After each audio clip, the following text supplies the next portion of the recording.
Want to welcome members of the press here today. It is April 1st. I wish I had a better April Fool's Day joke for you, but I don't. We also don't have a budget. This will be the fourth consecutive late budget for Governor Hochul.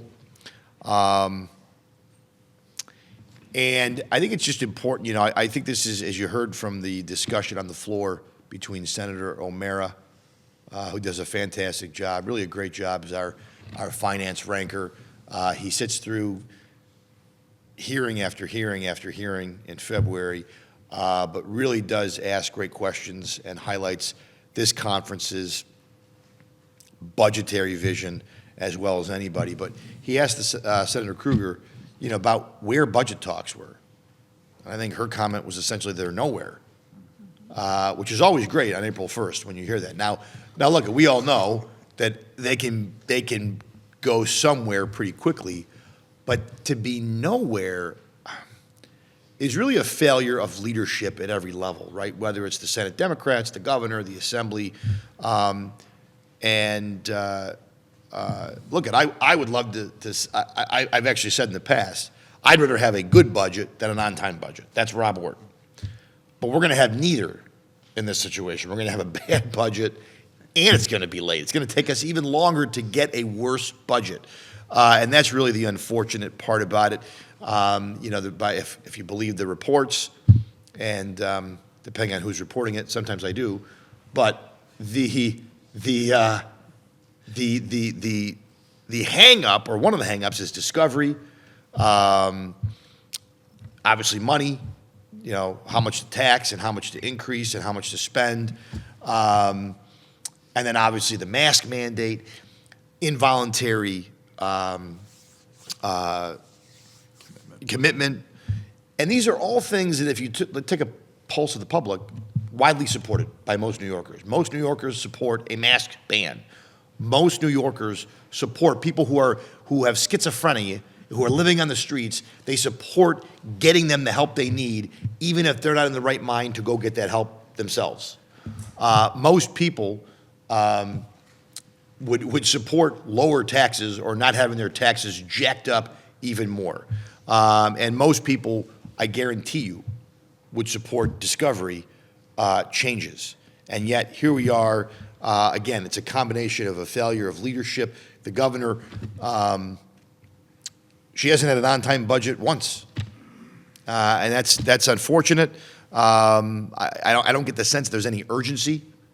There's no real leadership going on here, and again, ultimately, we're going to get a late budget, a budget that spends more, and it's very doubtful, or it's a question about whether this budget will address any of the real issues facing New York. And when they say they don't like policy, I know this is sort of a new refrain. We don't like policy in the budget. Well, I think that they're lying. I think that they don't like policy that they don't agree with, right? They would have no problem, in fact, they did have no problem, doing bail changes in the budget, discovery changes in the budget. But we can't fix discovery in the budget. That's got to be a different conversation. So they don't like doing policy that they don't like in the budget. And I guess, hey, neither do I. But them's the breaks, as they say, right? So, there are real issues facing the state of New York, and the budget is the best chance to try and address them. And our colleagues across the aisle seem obtuse and unwilling to do that, in spite of their rhetoric. In spite of the rhetoric about affordability, about safety, about caring about working New Yorkers, thus far I have not seen any one-house budget proposal that seems to back up those words. And so, again, here we are. It's April 1st. This is actually early by Albany standards, but based on Senator Krueger's comments and the answers to Senator O'Mara's questions, we will absolutely be here next week, still without a budget.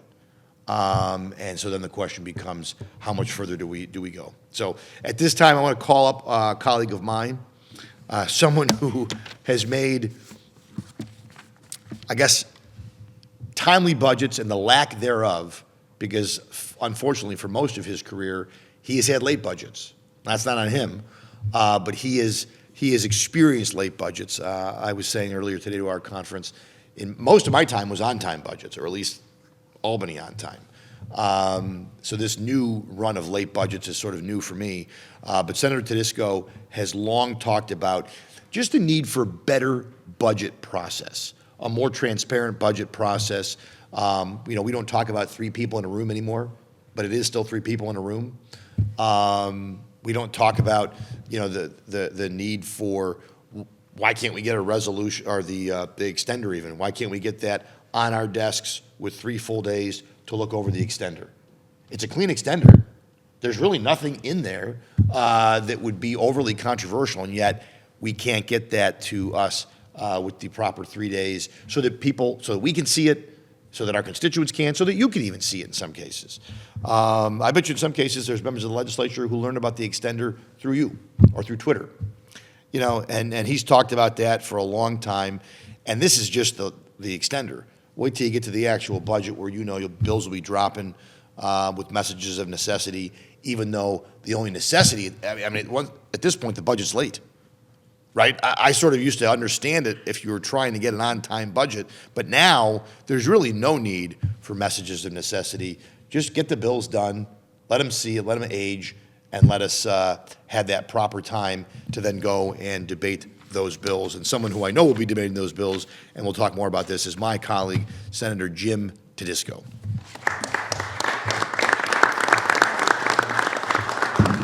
What do you got there? Pictures? Yeah.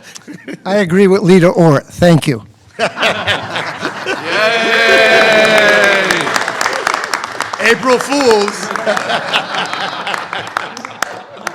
You and everybody here knows that is never going to happen. No, not that I don't agree with you, that I'm going to leave after. Yeah. But the one thing that we all obviously agree upon, that if not the most important thing, one of the most important things in jobs we have to do is to pass a balanced budget in a timely fashion on an April 1st deadline. And a budget that's not just on time and balance, but deals with affordability now, because we know all the surveys and polls we do is about affordability, because the governor, who has an election coming up next year, wouldn't have made that a priority at the beginning of the year.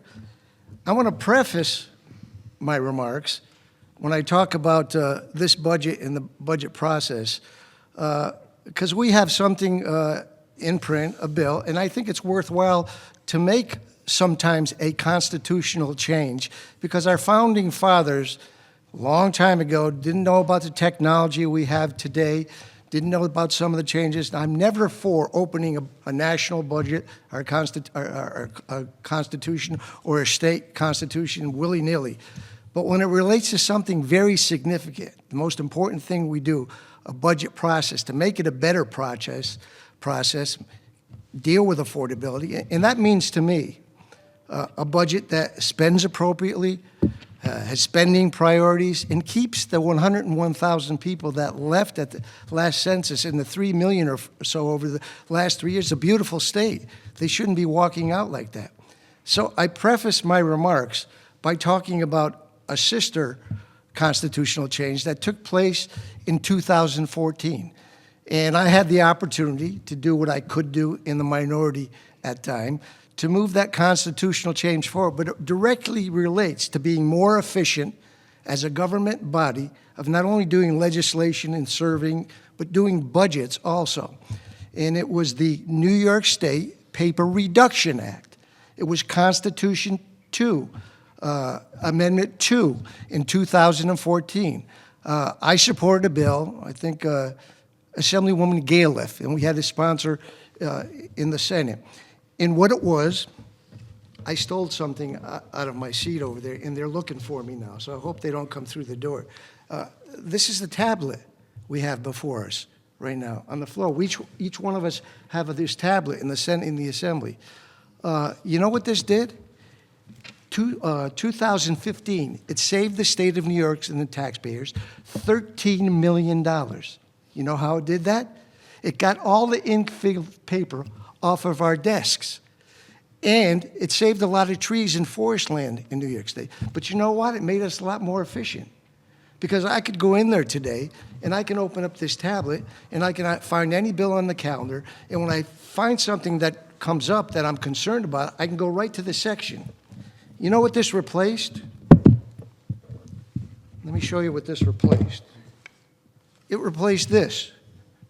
That's New York State Assemblyman Jim Tedisco on the floor of the New York State Assembly making the case for Senator Galiff's bill, which I and several others were the sponsor of, to save that $13 million, which in 2015 we started to save. That's probably $15 million now. We don't have these throngs of paper on there. But the good thing about this is I can also go in there because the Constitution says in New York State, we have to have the bills on our desk in 3 days. Our founding fathers were smart. Now, like I said, I'm not willy-nilly about opening up a Constitution, let's get in there and change things. But when you do something like this, which saves money, makes us more effective, it's an environmental bill, and now when I'm on the floor and an issue comes up and it's a section of the bill, I can open this up. Imagine me trying to take one of these many pieces of paper on the floor, try to go through there. Where's that section 10E or 11A? It made us less effective. But you know what diminished that effectiveness? The fact that we're using messages of necessity for everything now. As Senator Ort said, Friday we could have had this extended and they could have worked towards the budget. Today, after we passed $1.5 billion, 50 pages, you know when we got that? Yesterday morning. It could have been there Friday. Now, I had to read through and look through 50 pages, $1.5 billion, a lot of things about Medicaid spending and paying for government in New York State. But one day is not enough time for 50 pages. It's certainly not enough time for the 10 or 11 bills we do when they're 100 pages, 200 pages, 300 pages. You know, what was said, a saying was said, in darkness, democracy dies, and that the best disinfectant is sunlight, a lot of sunlight. We don't have that here. The sunlight in our chamber, in the assembly and with the governor, is diminishing every time we do something like this and bypass the 3 days when we can really read, understand it, maybe get back to our constituents about some of it, let them see it, let you, the Fourth Estate, see what $1.5 billion looked like, better than 1 day so you could report on it and suggest what's good or what's bad about it. So we have something, a sister constitutional amendment. I have it as a sponsor and some of my members, and we had a sponsor in the assembly, but he lost the election last time, so we're trying to find another one. It is a New York State Budget Transparency Act. And I'll talk a little bit about that, but I also want to talk a little bit about what took place last week with Senator O'Meara on the floor, our ranker on the Finance Committee, and today. The most important question he asked of the Senate chairwoman of the Finance Committee was, how are budget negotiations going? Are we getting there now? Are we going to have a late budget? That was last week. She didn't answer that. You know what she said last week? I don't know if you remember it. It's better to have a good late budget than a bad on-time budget. Better to have a good late budget than a bad on-time budget. Now, if I go to my constituents and I say, you know, it's better to have a good late budget than a bad on-time budget, you know what they're probably going to say to me, most of them? How about doing the job you took an oath of office to do that dictates that you make in the Constitution? A balanced on-time budget, you had a year to do it, by the April 1st deadline, that controls spending in an accurate way, has spending priorities, and incentivizes people to stay, live, work in New York State, doesn't have 3 or 4 million leave the state, this beautiful state, #1 in out-migration, one of 7 states in the last census that lost another congressional representative. Probably heard me say that before. In 2032, the real tragedy on that census is we're projected to lose 2, maybe 3, okay? And I can understand them saying that because you know what? None of my constituents, none of the people behind me, the senators or assembly people, go home and have constituents who go to work, sit there, have a defined deadline to get their job done, and really has their key fit their office to get into it the next day. They're fired, all right? They have deadlines too. And, my father worked in the foundry for 30 years, the most difficult working conditions. He taught me something about the work ethic. He said the important thing is showing up and getting the job done. You wouldn't want to work in those conditions in the foundry. So we have an obligation to not use what I would call trickery, really, in a whole variety of ways. So what does the New York State Budget Transparency Act do, the bill that we have pending here? Two things, but they're two important things to change the Constitution. Number one, there's another saying, nothing good happens at 1, 2, or 3, or 4 o'clock in the morning. Now, we didn't do too bad last year, but a couple years we have done bad. It's baseball season. And not Hank Aaron, but Judge hit 3 home runs the other day, hit a couple more. That's great. But when they have 3 strikes, they have to sit down and they have to rethink what they've done. Well, they've had 3 strikes already, 3 late budgets, and they haven't changed anything. They haven't moved back. They've doubled down, and they're late again. And what I'd like to see happen is that if this passes, we would only be able to work on budget bills between 12 midnight and 8 a.m. the next, not work on budget bills, 12 midnight and 8 a.m. the next day. I mean, if sunlight and sunshine are the disinfectant and you can get better things done, transparency is important. People know what we're doing, our constituents, we can relate to them, the media is there. You shouldn't have to work at 1, 2, 3, 4 o'clock in the morning. And about this message of necessity, we've bastardized that. You know what our founding fathers did messages of necessity for? Emergencies, a terrorist attack, security, a weather condition, an economic situation for us, which involved taxpayers' dollars, an emergency. This extender was not an emergency.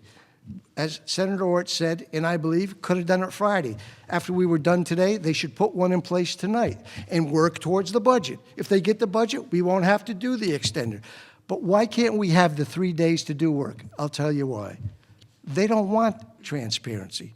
They don't want the constituents. They don't want you really to see it. They don't want us to have a complete understanding. And it is extremely, extremely difficult to be a part of a representative democracy where you really can't read the bills, digest the bills. You have to count on an outstanding staff, by the way, who stays up to 3, 4, 5, 6 o'clock. Ask them how long they have to stand up. Now, this is only 50 pages.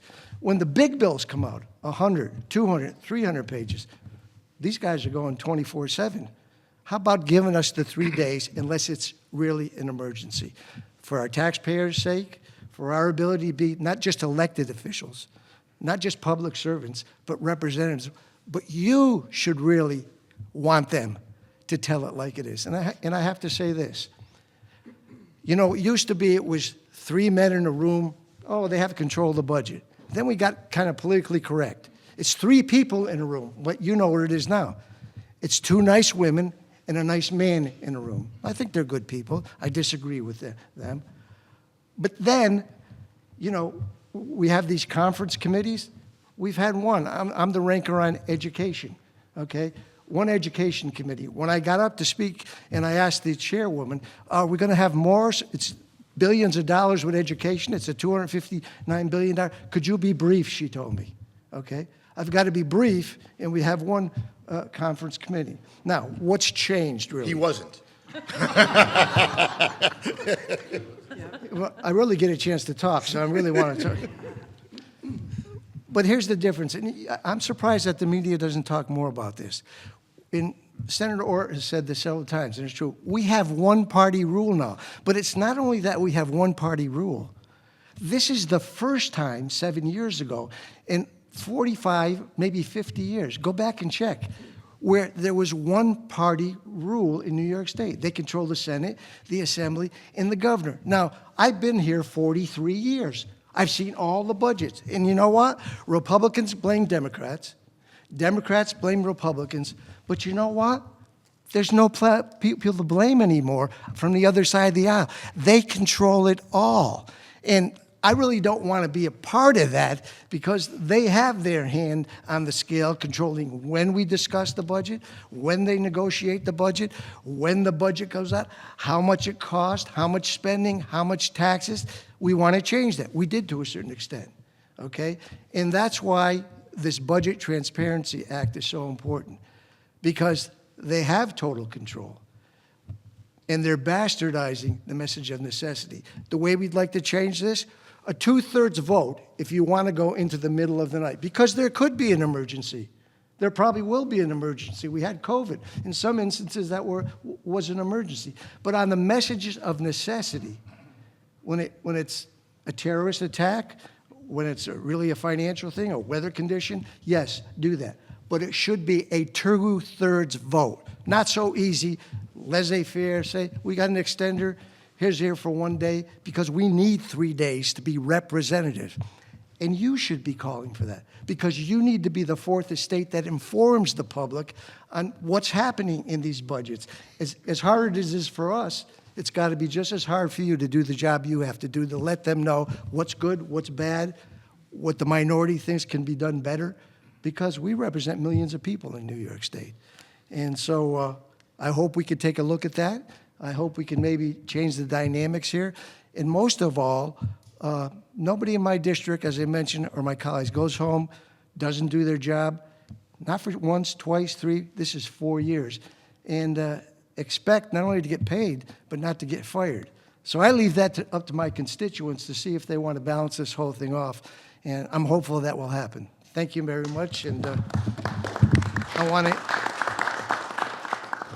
Want me to introduce? Yeah. I want to introduce our ranker, Tom O'Meara, ranking member of the Senate Finance Committee. Right behind you, Jimmy. Thank you. Well, it's pretty much all been said. I don't know what else remains to be said, but I can repeat some of it, I guess. You know, it's concerning to me, some of the answers I got from Senator Krueger on the floor about this extender today, and that is really, there are no negotiations going on. Nothing is happening. We're at the deadline of when a budget is supposed to be due.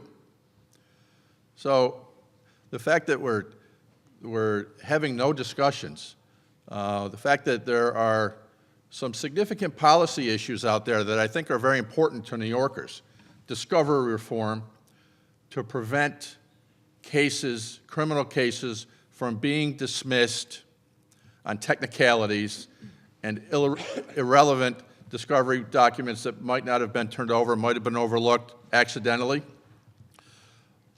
That involuntary commitment, committing individuals that have a mental illness, that have the inability to even comprehend the need for their own safety and providing for their own welfare, housing, food, you know, the mask ban, you know, not to wear a mask and committing criminal activity. The cell phone ban, I think there's widespread support for all of these issues. And if they went to a referendum to New Yorkers, they would overwhelmingly pass. But if it's really accurate that there are no written proposals yet to provide to the majorities of the legislature, it's very concerning to me. And Leader Ort hit it on the head when he said there is no sense of urgency. And that's exactly what's happening here. There's no sense of urgency. Oh, it's just another late budget. What difference does it make? We're always late. We'll get there. It's better to have a better budget and take the time to do it. You know, and I agree with that. But with no negotiations going on at this stage of the game, it's also very concerning that there have been no table targets put out there. So there's no parameters of dollar amounts to actually be negotiated on the various portions of the budget. So those negotiations can't even be going on while these policy issues are holding up the budget. You know, policy issues in the budget, you don't like it, but you know, these majorities of the legislature, the governor realizes that these common sense policy changes that she wants to make on discovery, involuntary commitment, mask ban, and cell phones in schools. They're overwhelmingly popular of New Yorkers, yet she knows that these Democrat majorities of the Senate and the Assembly will not pass them on their own merits, separately. I'd prefer to debate all these things on their own merits on the floor, but they would never get to the floor with the majorities that we have, with the one-party rule that we have. So I think the governor is kind of constrained to have to force these types of good policy changes that make sense, that the public wants and we need for public safety on the discovery and on the involuntary commitment. These are important issues to New Yorkers that, unfortunately are getting raveled in this budget, but I think they're overwhelmingly supported. That, again, just this lack of urgency is very concerning. I would encourage the media to really get on the majority leaders and the governor on, where are these written policies? Why are there not table targets? How come there's no negotiations going on here? And, the sense of urgency. In 2 weeks, on April 15th, there's going to be a sense of urgency for most New Yorkers that they've got to get their taxes in.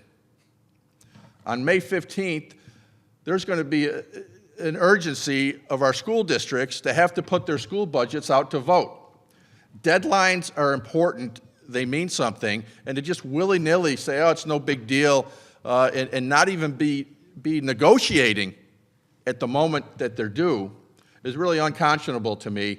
And that's really where the pressure needs to be. We need to get these discussions going, and it needs to be done, transparently, as Senator Tedisco said. But in the 3 days, there's no urgency now to start these negotiations. I assure you there will be an urgency when these budget bills are printed to get them done with a message of necessity without waiting 3 days, the urgency to get them passed before there's too much pushback from the public on what's included in there. We're looking at a massive budget of over $250 billion. The spending increases in the last 7 years of one-party control have been over $90 billion when we finish this budget here. The spending is out of control. It's unsustainable. But here we are, and there's not even any negotiations going on. So thank you, and I will introduce Senator Bill Weber. Thank you, Senator. When I woke up this morning, I knew it was April Fool's Day, but it's more like Groundhog's Day. This is my third state budget, and yet it's the third late state budget here in Albany, and that's no laughing matter. Instead of responsible balanced spending plan, we're here to, and we just did, pass an extender because Albany is dysfunctional. As one of 2 certified public accountants I know in the Senate, with my colleague, Senator Candaneri Fitzpatrick, we are used to developing budgets, right? Over 30 years' experience, I know both and I have those experience of meeting deadlines, whether it's a budget deadline, whether it's a tax deadline, like Senator O'Mara said. There's always a sense of urgency in the private sector, but here in Albany, it seems like it's hurry up and wait, right? I think it was a month ago we finished our budget hearings, then we did the One House, and radio silence since. No active negotiations, no real responsibility, and really no sense of urgency, which is frustrating. But where are we? The proposed budget, right, of the executive was $6.9 billion higher than, the One House was $6.9 billion higher than the governor's budget and $17 billion more than last year's enacted budget. To put that in perspective, New York will spend 1.5 times more per person than the state of California, with an overall budget larger than those of Texas and Florida combined. It's unacceptable, and it's really, frankly, going to lead to out-year deficits again. We haven't made reserves. We've actually rated our reserves. We haven't reserved for the uncertainty in the federal money that we heavily rely upon here in Albany. What we've done, we've increased taxes in the One House budget. We've increased spending to levels that we've never seen before, and there's no going back, right? Once you pass a budget, that's the baseline for the next year and the future years itself. So unfortunately, we're in a position where we're going to see higher and higher deficits in the out years, higher spending, because the Democrats here in Albany continually add upon and pile on that money every year. So in conclusion, I just want to thank my colleagues here for standing together for sanity, standing together against the crazy really the spending that's unsustainable, and it will really cripple this economy for years to come. So I want to thank all my colleagues for being here today. We have a lot of work to do. We shouldn't be going home. We should be staying up here in Albany and finishing the budget in a timely manner from today forward. So hopefully we'll do that. Thank you. Thank you, Senator. Thank you. I want to thank my colleagues, and I just want to say, everyone here is ready to work. Everyone here, we're trying to, obviously we use media, we use any way we can to try to put pressure or insert issues that this conference feels are important in the budget discussions, because we know these discussions obviously are happening. But everyone here is ready to get to work, to do the people's business. And we will be, we'll go through these budget bills when they come out at 2 in the morning. The staffs will go through, we'll go through. And then these members behind me will be debating these bills and asking the questions that their constituents don't get a chance to ask, but you can bet they would love to ask. And hopefully we'll try to get some answers, though that's a little less certain. But I can promise you the questions will be asked when the monster budget finally rears its ugly head.